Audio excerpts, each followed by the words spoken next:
Let's join together in God's reading.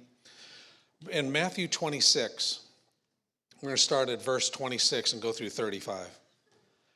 Now as they were eating, Jesus took bread, and after blessing it, broke it and gave it to the disciples and said, "Take, eat, this is my body."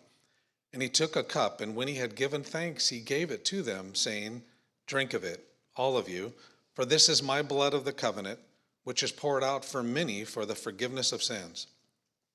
I tell you, I will not drink again of this fruit of the vine until that day when I drink it new with you in my Father's kingdom." And when they had sung a hymn and went out to the Mount of Olives, then Jesus said to them, "You will all fall away because of me this night. For it is written, I will strike the shepherd, and the sheep of the flock will be scattered. But after I am raised up, I will go before you to Galilee." Peter answered him, "Though they all fall away because of you, I will never fall away." Jesus said to him, "Truly I tell you, this very night, before the rooster crows, you will deny me 3 times. Peter said to him, "Even if I must die with you, I will not deny you." And all of the disciples said the same.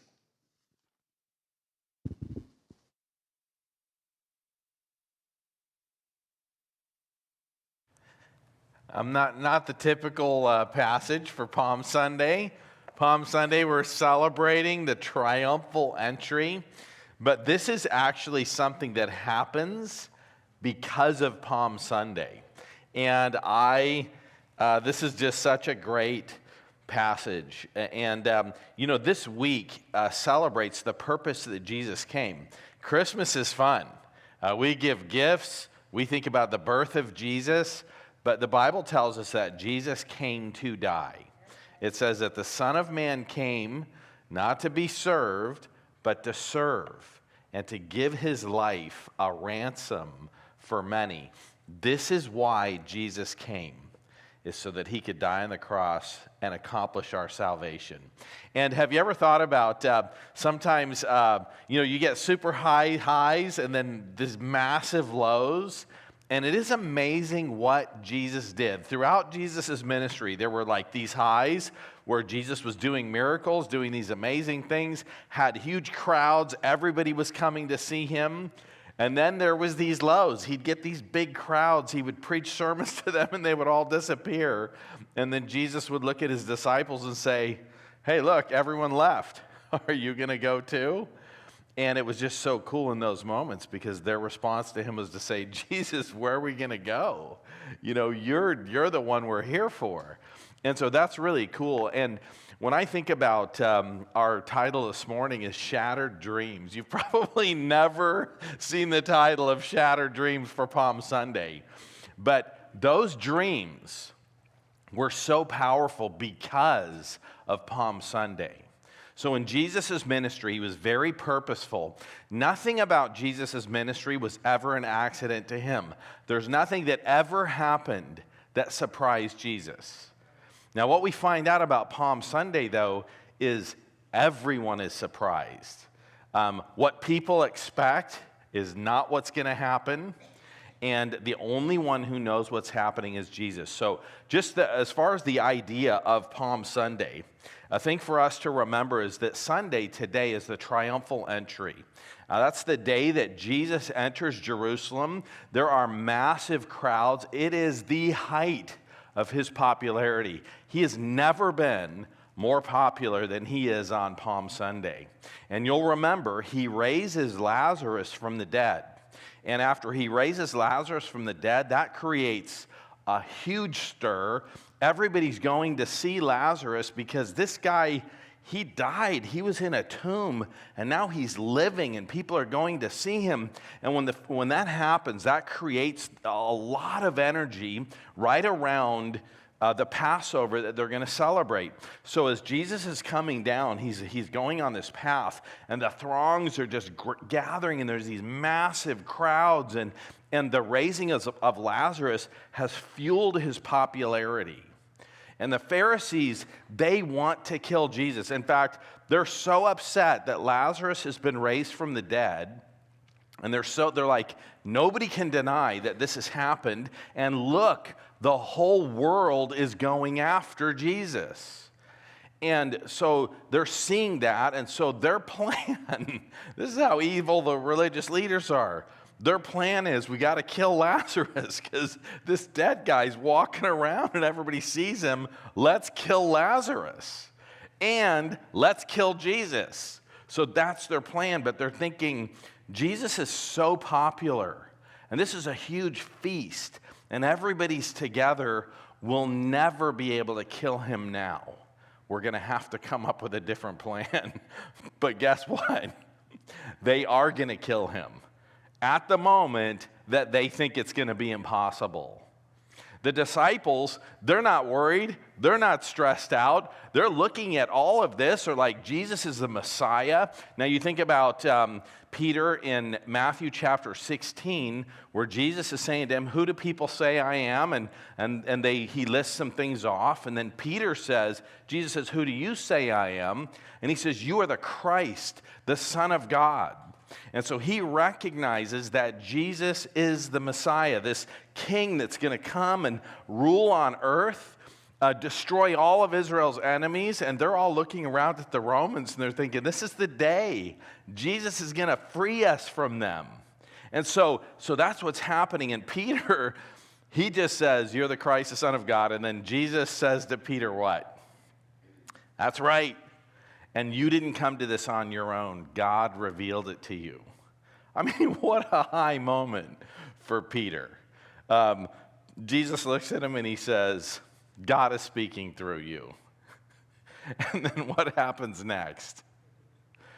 Jesus tells him, and this is the first time he tells him, he says, I'm actually going to go die. So Jesus is telling them, you expect great things. And the disciples all felt like Jesus is the Messiah. He is great. He's going to be in charge of everything. And guess what? We're his guys. So what does that mean for him? It's like, somebody goes into political power. It's like somebody becomes king. It's like all their friends are pretty happy about that because what does that mean for the friends? And so what you find out is, what does Peter do? Man, he grabs Jesus right then. He pulls him to the side and he says, stop with this crazy talk. And he tells Jesus, no, you are not going to die. That is not going to happen. And shattered dreams. Our dreams are shattered. Have you ever met somebody who is disillusioned with Christianity? Somebody who's disillusioned with the church? Maybe they've grown up in it. Maybe they have friends and things have just not gone the way they expected. And so they're so disillusioned and their dreams about the church and Christianity have been shattered. And you know why that happens? That always happens because people have wrong expectations. And for the disciples and for all those people, their dreams are shattered because they don't actually know what they should be looking for, what they should be seeing.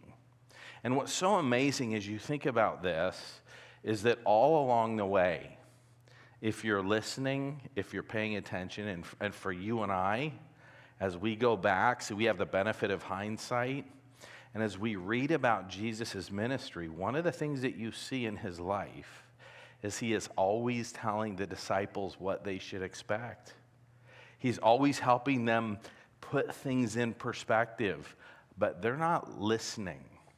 And the things that they want overshadow what Jesus is teaching them. It's amazing to me, and we'll make reference to a few of those types of things as we see, but that's why their dreams are shattered, because their dreams revolve around what they want, not what God's plan is. And so in this is Palm Sunday, so there's the triumphal entry, and then Jesus goes into the temple on Monday, and he clears the temple. So this is like the stronghold of the religious leaders and the Pharisees. And Jesus goes into the temple, turns over their tables, drives them all out. The disciples are all like, see, nobody can mess with our man. And we're with him, so they're pretty excited about that. And then Jesus starts teaching. He's having interactions with the leaders, teaching in parables, ways that they don't understand, but he's teaching really important things, and actually about end times, about how Israel's going to be destroyed, and he teaches about his second coming, which is what they're all expecting to happen now, and he talks about that's going to happen in the future. So he's teaching about those things. And then on Wednesday, Judas agrees to betray Jesus. And this is where all of a sudden the Pharisees think it's impossible to kill Jesus. And yet this is where it's going to start to be realized for them. So that happens. Then there's the Passover on Thursday, the Last Supper.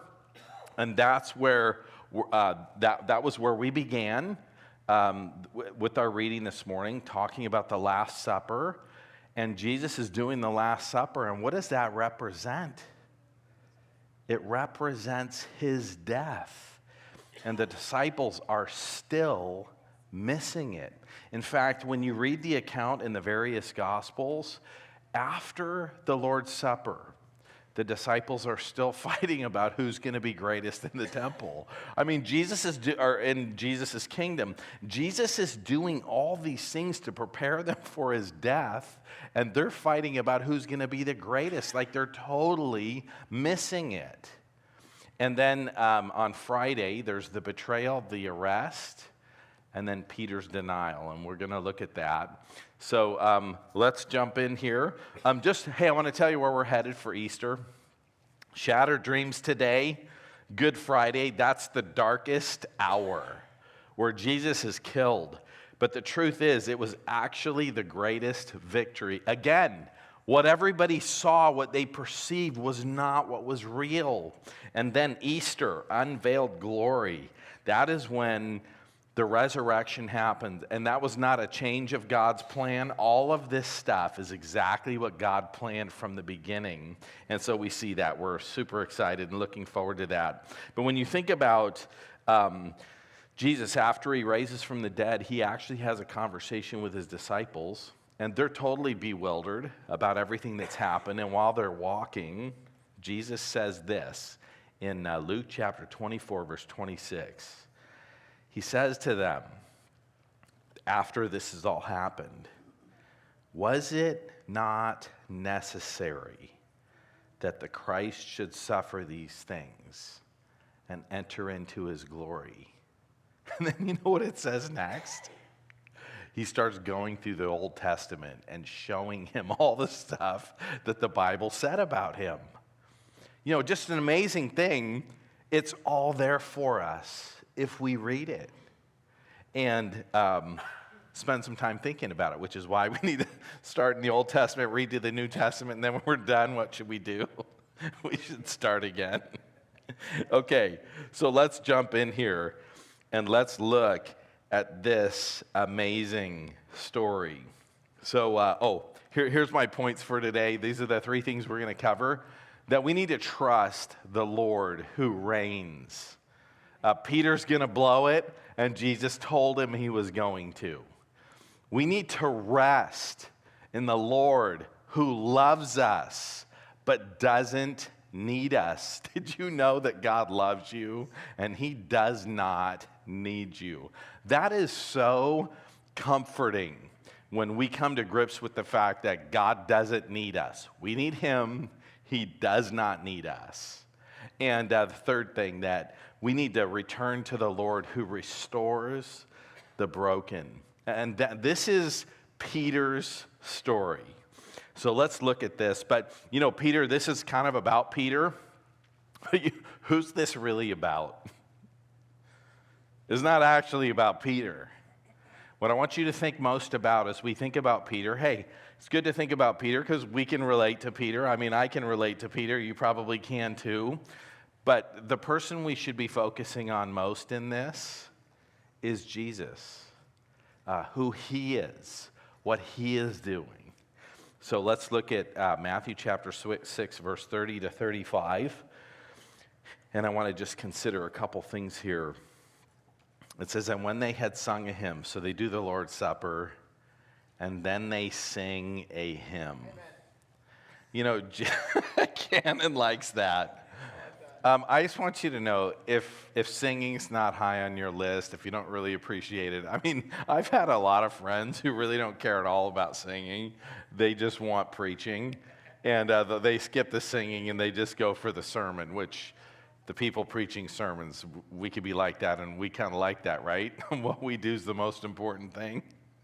That's not true, but I have lots of friends who are preachers, and I know some of them who, they think the sermon's the main thing. And what I want you to know, if you don't like singing and if you don't sing hymns, there's something seriously wrong with your approach to life and Christianity.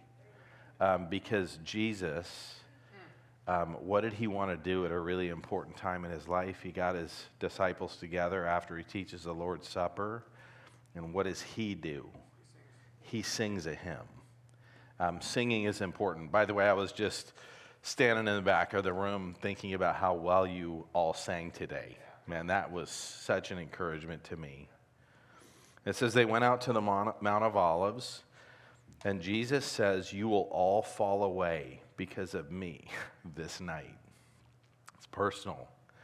Jesus says, because of me, you are all going to fall away. And it's because Jesus is the height of persecution. He's the one who wants to be killed.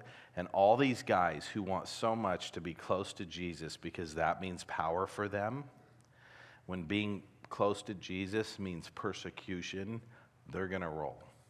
They're going to say, all right, I'm out. And so Jesus says, because of me, you are all going to fall away. So what's our point is that we need to trust the Lord who reigns. Jesus is in charge. Everything happens the way Jesus says it's going to happen. Everything happens the way Jesus plans for it to happen. And he tells them, you're all going to fall away. And just in your life, if this ever happens to you, you should recognize it as a problem. When Jesus says something and you say, no, you're wrong, okay? And so he says, you're all going to fall away because of me this night. And then what does he do? He says, for it is written. And he points to what God already said in the Bible.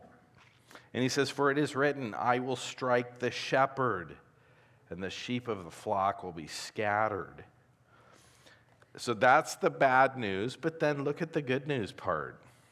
But after I'm raised up, I will go before you to Galilee. So he's going to be raised. He's going to go ahead of them to Galilee, and they're going to see him again. So there's bad news, but there's good news too. And then he said, there's Peter. Here he goes again. But Peter answered him, and he said, this is so good. Though they all fall away because of you, I will never fall away. Could you imagine that? You're in the room with the disciples. Jesus says you're all going to fall away. And Peter says, these bunch of wimps, they may fall away, but Jesus, I'm not falling away. That's a mistake. You should not do that. Man, wasn't that prideful? I mean, Jesus tells him what's going to happen, and he tells Jesus he's wrong. And then he says, and I'm better than everyone else here. Man, that's pride. And Jesus said to him, truly I tell you, this very night, before the rooster crows, you will deny me 3 times. And Peter said, even if I must die with you, I will not deny you. And Peter gets highlighted in all this, but what does it say next? And all the disciples said the same thing. So we get a highlight for Peter because he's the outspoken one, but it's true of all of them.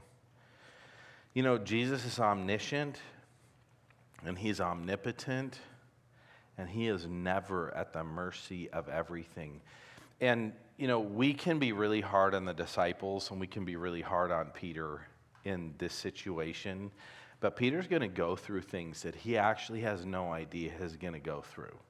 That there are going to be some twists that get thrown at Peter that put him in situations he could not have foreseen. And that's actually true of all of us, too. Sometimes there's very strong people Sometimes there's people that are super committed, but they face things that they never expected they would face. And then things go away they didn't expect. And that, by the way, can happen to anyone. And so this is all happening. And that just reminds us of a proverb that says, pride goes before destruction and a haughty spirit before a fall. Anytime you're feeling super good about yourself, and I would say especially if you ever do something well, if you ever do a good job on anything, you should immediately be prepared, because that's when we blow it, is when good things happen, when we're successful, when we have a good moment. That's the time we're actually at our weakest. Isn't that what 1 Corinthians 10:12 says? It says, take heed when you stand, lest you fall. And then that's followed up by how God helps us in our temptation. But pride is something we really have to watch for all the time. And let's jump into the second thing. But just, I want to just show you a couple pictures. This is actually a really cool thing about Israel, is that we can go to Israel where these things happened. And that's the Garden of Gethsemane.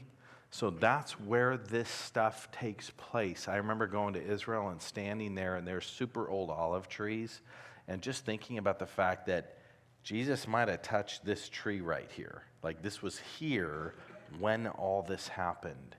None of the stuff we read about in the Old or New Testament is make-believe. It's not just stories. This really happened in a real place. And we don't worship those trees. You go cut a piece of the tree and walk around with it and think it's going to help us.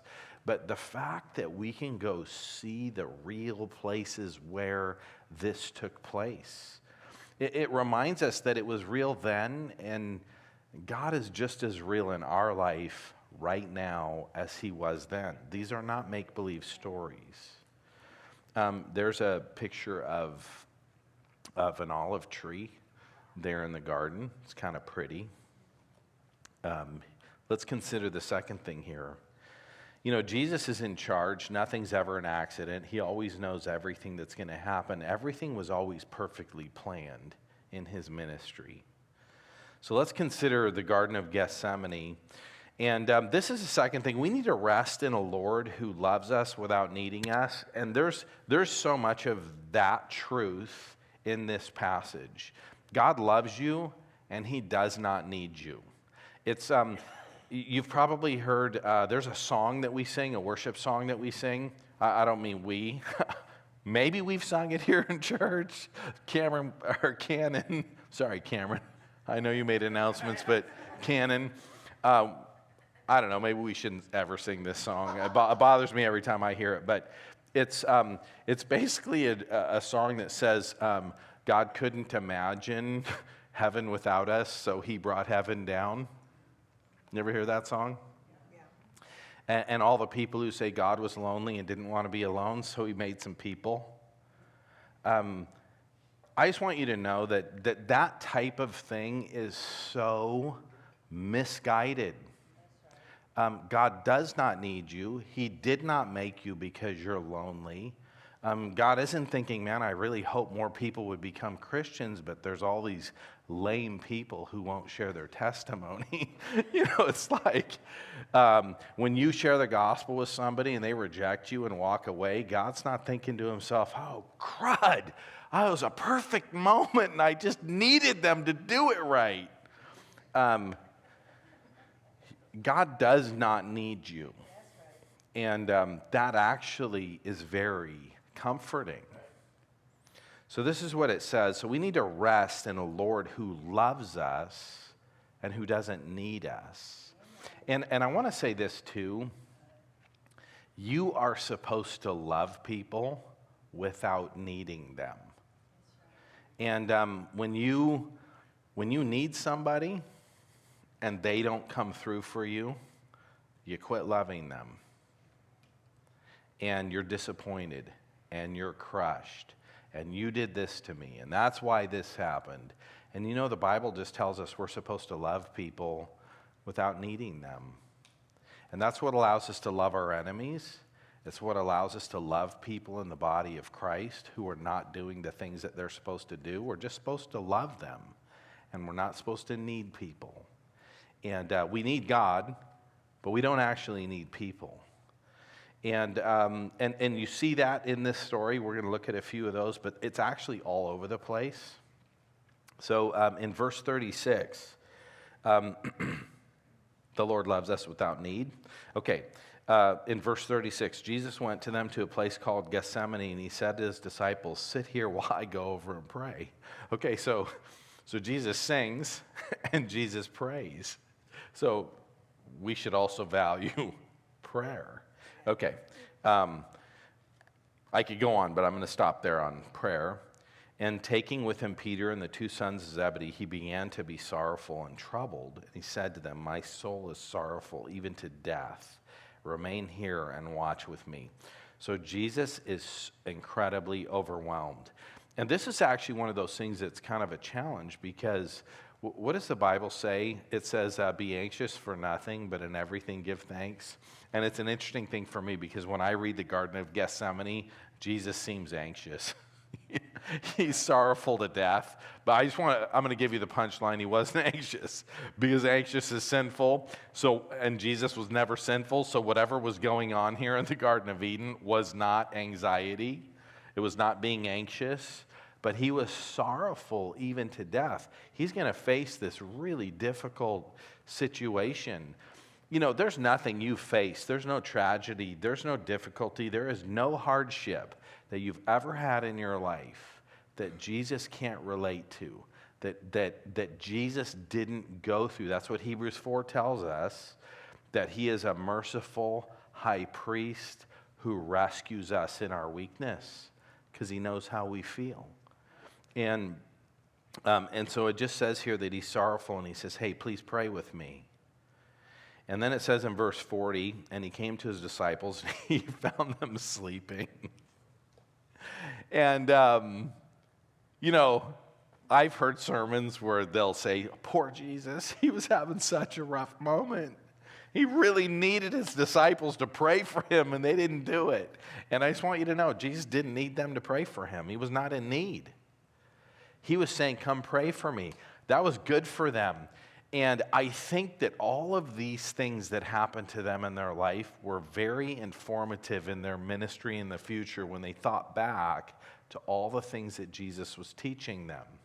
You know, it's amazing as you look at Jesus' ministry to his disciples, he was always teaching them the things before they needed it. In fact, at one point, he tells them, he sends them out on a ministry, and he says, "Don't take any food, don't take a knapsack, don't take any money, don't take anything with you, just go." And they go with nothing, and he provides their needs. And he's teaching them. God's the one who provides for you. You know, he preaches Sermon on the Mount. Don't worry about what you're going to eat and drink and wear, because God knows what you need. You worry about his kingdom. So he preached that sermon, and then he said, "Go do it," and they experienced it. And so he's always teaching those things. He's teaching them about prayer. And then he says to Peter, Peter's the highlight here, "So could you not watch with me for 1 hour? Watch and pray." And then look what Jesus says here, though, to Peter. He says, "Watch and pray that you may not enter into temptation." Right. And is he hard on them? "I'm so disappointed. After all of this, after all that I'm about to go through for you, and you can't even do this for me? I mean, come on." Is that his attitude toward them? No. He follows that up by saying, the spirit's willing, but the flesh is weak. He realizes that they want to pray for him, but they're tired, and they fell asleep, and he's not hard on them. And it's because he doesn't need them. He loves them. And, you know, the Bible tells us in another gospel that Jesus actually told Peter, "Satan wants to sift you like wheat." You know how Satan wanted to destroy Job and God wouldn't let him? Well, Jesus tells Peter, that's actually the same thing going on with you. Satan wants to destroy you, but I prayed for you. Hey, that's got to be comforting that Jesus prayed for him. And Jesus is telling Peter, you're about to face a lot of temptations, and you should be up praying about the stuff that you're about to go through. And instead, he's sleeping. And then in verse 45, he comes to his disciples. He says, okay, I'm getting betrayed. Time for you to wake up. You can sleep some other time because it's on. And he's there. And so Judas betrays Jesus. And one of the things that we're told in the Gospel of John that we don't see in the other things is when all these people come to arrest Jesus, they say, he says, who do you seek? And when he says that, the entire army falls on the ground. Do you remember that? And so he knocks them all out. He's just standing there and just with the word, who do you seek? He says, that's me. And as soon as he says, that's me, they all fall down. Now, how do you think that impacted the disciples? Like, they're coming to arrest Jesus? Because this is what happens next. So, Jesus told them at one point, don't have anything. Don't take money or coats or any of that. What he says to them right before this is he says, okay, remember I told you that before? Well, now I'm telling you something else. Get your belt, get your money. If you have 2 coats, sell one of them and get a sword. And Jesus was into the Second Amendment. You should be able to defend yourself. And so he tells them, go get a sword. And you want to know what the disciples do? The disciples pull out 2 swords. And he's like, oh, okay, good. You don't need to get more. You already got 2. That's enough. So they already had swords. And so Peter's hanging out, and he has a sword. Look at this. So that happens. And then they come back. He asks them again, who do you seek? And by the way, when he tells them that, he's saying, you can have me. But he also says, you got to let my disciples go. So Jesus is protecting his disciples as he's about to be executed. Jesus said, nobody takes my life from me. I lay it down. And so, and that was like super clear this whole time. Jesus was never in need. He was always in charge. And so it says, and behold, one of those who were with Jesus, who do you think this was? This is Peter. He stretched out his hand, he drew his sword, and he struck off the servant of the high priest and cut off his ear. So Jesus grabs his sword and he's like, you guys want to go? And he just slices off a guy's ear. And he's like, okay, and who's next? That's Peter. And what did Peter say? Hey, Jesus, I'll die for you. And so Jesus Peter in this moment is following through on what he said he would do. I'm going to fight for you. These other sissies may run away. I am not running away. He grabs his sword. He cuts off this ear. He is trying to do what he said he would do. And then Jesus said to him, put your sword back into its place. For all who take the sword will perish by the sword. Do you think I can't appeal to my Father, and he will not at once send me more than 12,000 legion of angels? But how then will the scriptures be fulfilled that it must be so? Jesus keeps saying, the Bible said this was supposed to happen. And so he tells Peter, put your sword away. So this is like totally bewildering for Peter. Peter was not expecting this. And so he's there, he's ready to fight, and Jesus says, stop. And Peter didn't realize that's how this was going to unfold. And at that hour, Jesus says to the crowds, have you come out against a robber with swords and clubs to capture me? Day after day I sat in the temple teaching. You didn't seize me. But all this has taken place that the scriptures of the prophets might be fulfilled. And then the disciples fled and they left him. So they all run off, just like Jesus said they would. And God's not done with Peter's weak moments. Look at verse 69. Now, Peter's sitting outside the courtyard, and here's a picture of a courtyard. So while all this is going on, Jesus is on trial. He's seeing these things happen. And by the way, what Peter is seeing, he's now seeing Jesus taken and being put on trial. And Peter's watching that happen. We know that the Apostle John is with him. And so Peter and John, they're watching this happen. And then they see Jesus say, I'm the Messiah. And then they see everybody just start beating Jesus, like they're punching him, ripping his beard out, spitting on him, and they see this Messiah that they think is coming to rule. They see him being physically beaten. This is intimidating, and they feel like they're next. And so Peter's sitting outside. He's watching this happen with Jesus, and a servant girl came to him and said, you were also here with Jesus the Galilean. But he denied it before them, saying, I don't know what you mean. Because he's like, I don't want that to be me. And then he says, I don't know what you mean. And then he went out into the entrance, and another servant girl saw him, and she said to the bystanders, this man was with Jesus of Nazareth. And again he denied it with an oath. Now he's swearing, I don't know the man. And a little while, the bystander came and said, Peter, certainly you're one of them. Your accent betrays you. And then he began to invoke a curse on himself and to swear, I don't know the man. And immediately the rooster crowed, and Peter remembered the saying of Jesus, before the rooster crows, you will deny me 3 times. And he went out and he wept bitterly. You know, there's something missing from that account that Luke tells us. Look at this. But Peter said, man, I don't know what you're talking about. And immediately while he was speaking, the rooster crowed.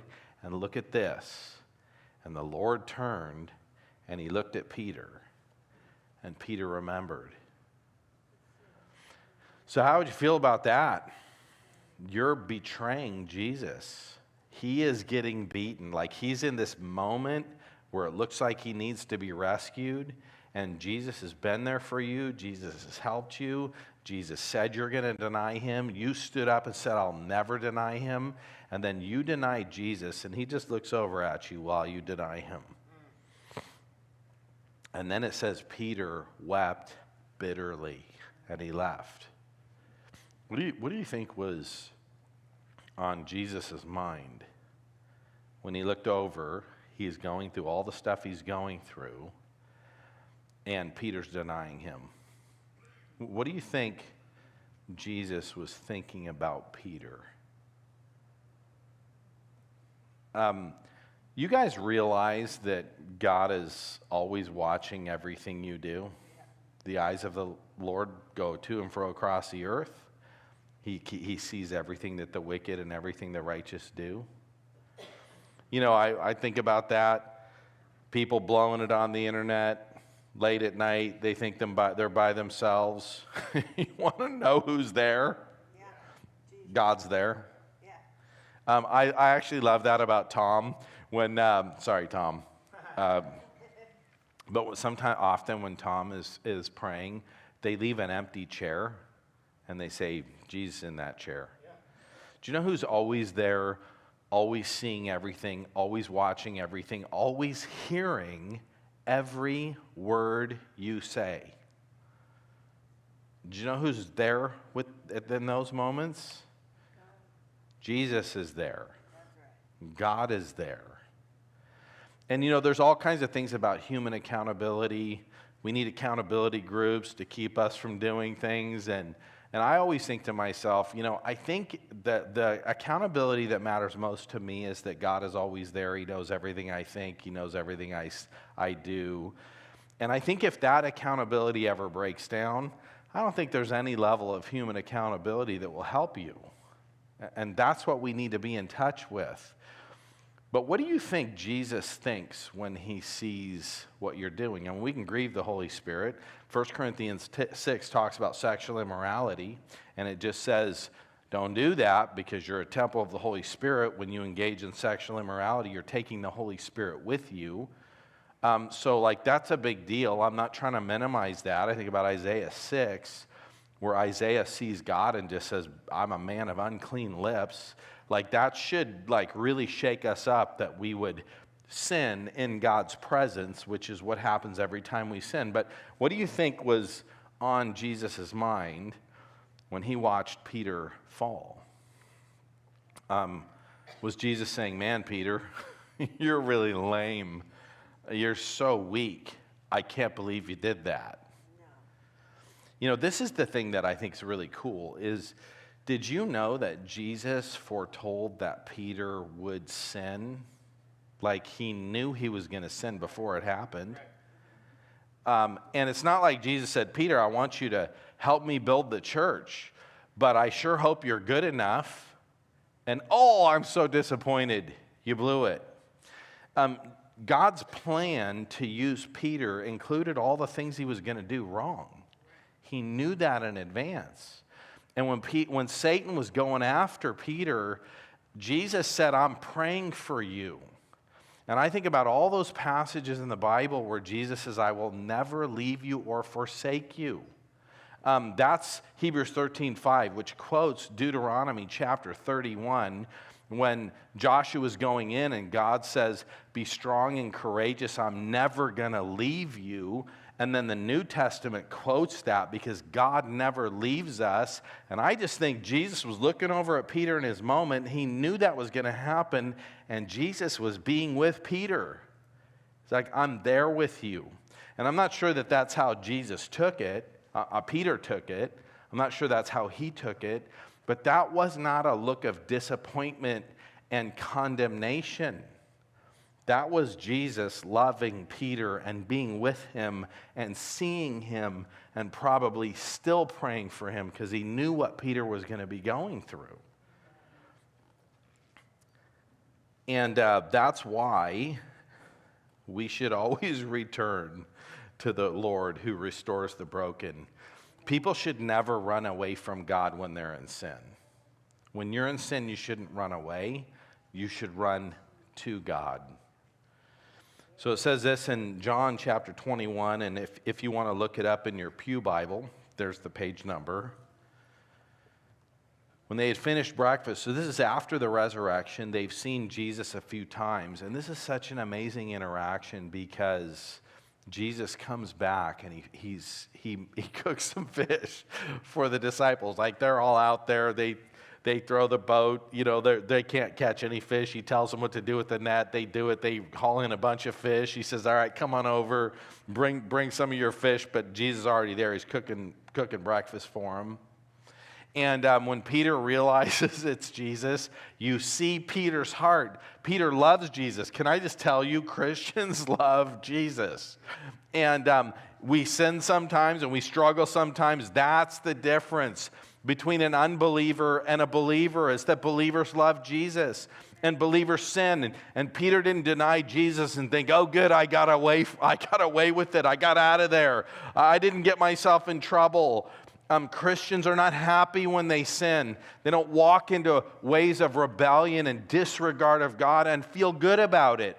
When Peter blew it, he was brokenhearted and he wept and he cried. And that's what happens to Christians when they get pulled into sin. People who live in sin and are happy about it are not Christians. But Christians struggle and fail, and Peter is struggling and he's failing. But he loves Jesus, and as soon as he realizes that's Jesus on the shore, he dives in and swims to him. Everybody else is like rowing the boat. Peter just like swimming to get to Jesus. In spite of the fact that he feels terrible about letting him down, he still wants to go back. And so he does that. He swims over there. And then when they had finished eating breakfast, Jesus locks into Peter. And he says, Simon, son of John, do you love me more than these? So the disciples are all sitting around, and they all ran away, including Peter. And he's like, so Peter, you love me more than everyone else? I mean, he's like, throws it back in his face. Where's Jesus' sensitivity? No, he hits him with the reality of things. Peter, you love me more than these? And he said to him, Peter says, Lord, you know I love you. Now, there's an interesting thing that happens in Greek. Jesus using the word agape, powerful word for love. Peter is responding. He's using the word phileo, which is affection and care. And some people say, oh, those are just synonyms that don't mean anything. I think it does mean something. And it's probably, agape's the high-level love, and Peter's like, Lord, you know I love you, but he's using a weaker word for love. I love you, Jesus. I swam over. I was so excited to see you, and I'm committed to you. But man, I'm not good enough to use that word. I think it's an expression of weakness and humility. Not, I don't love you though, that way. I love you. No, it's like he's expressing humility. And he just says, Lord, you know I love you. And then he says to him, feed my lambs. And then he says to him a second time, Simon, son of John, do you love me?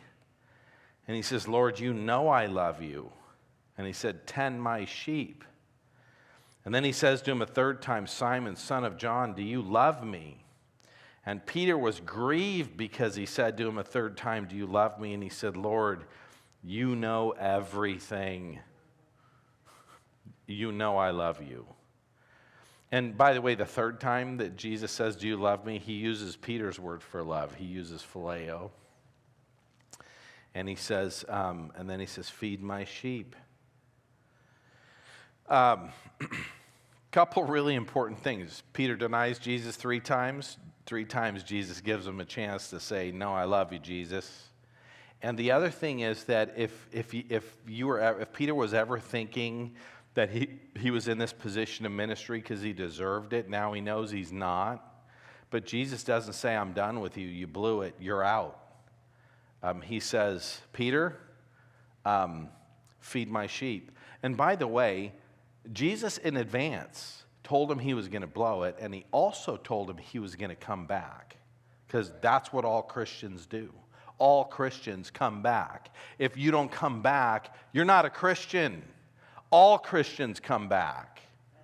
And Peter, he tells him, you're going to blow it, but when you come back, take care of my sheep. And he recommissions him to ministry.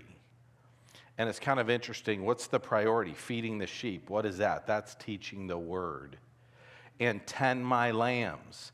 That's caring for people, being involved in their life. Those are the 2 things, but it's interesting. Teach people comes first. And care for their needs is mentioned once. And we see that actually worked out in the book of Acts. And so it tells us, actually, we could get into more of this. It tells us something about what the priorities of ministry should be. And it does include caring for people, but it's teaching people. And so, but man, he's called back into ministry. What an incredible privilege. And it's not because people who do ministry, it's not because they're good enough. It's because God can use anybody, even donkeys, to say the things that he wants them to say. So here's the encouragement. Sometimes we're disappointed. Anytime you're disappointed in God, it's because you have the wrong expectations. It's because you put too much of what you want into it. It's because you're not paying attention to what God said he would do. Nobody who trusts Jesus, nobody who clings to the promises of Jesus will ever be disappointed. He is reliable. He is trustworthy. He is strong. And you never have to say, oh, Jesus is so disappointed. I hurt Jesus' feelings.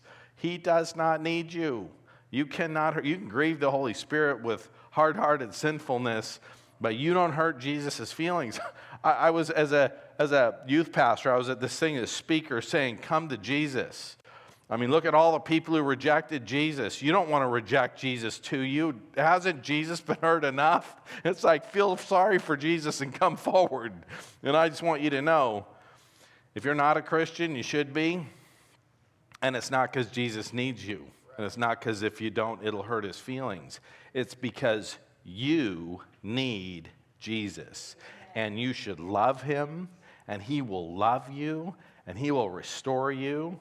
And so I love Palm Sunday, and it was the height of Palm Sunday and all the wrong expectations that made Peter blow it, but it's where we see how much Jesus loves him. Let me pray.